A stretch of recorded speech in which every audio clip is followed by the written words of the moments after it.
Hello, my name is Lara Akinlud, and I'm the managing attorney at Larhdel Law.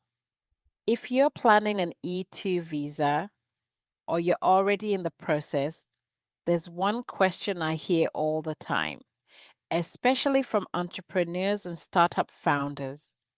Do I really need a physical office for an E2 visa? Today, I want to answer that question clearly, practically, and from an officer's point of view, not assumptions and not online myths.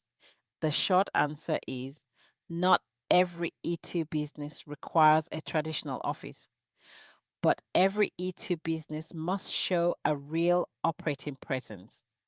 And those two things are not the same. One, what officers are really looking for. When immigration officers review an E2 application, they are not asking, does this investor have an office desk and a door with their name on it? They are asking, does this business operate in a real, credible, and verifiable way in the United States?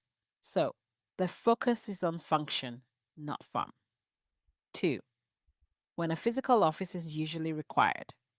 A physical office is generally expected when the business serves clients in person, requires on site staff, operates in retail, healthcare, hospitality, or professional services, needs a commercial location to function properly. In these cases, an office or commercial space supports the credibility of the business model. Three, when a traditional office may not be required. On the other hand, some E2 businesses may operate legitimately without a traditional office. This can include certain tech or digital businesses, consulting or remote service models, e-commerce or platform-based companies.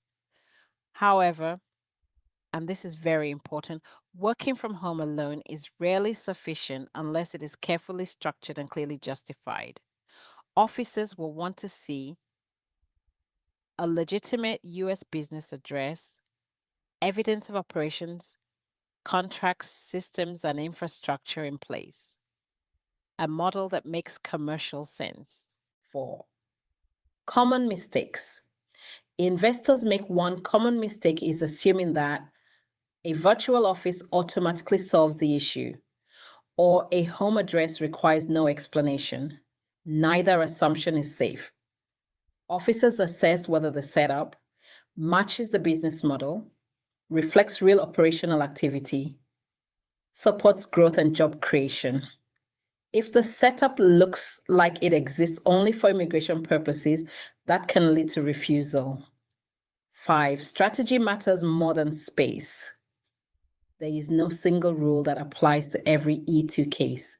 What matters is the nature of your business, how it actually operates, whether your physical presence supports that reality.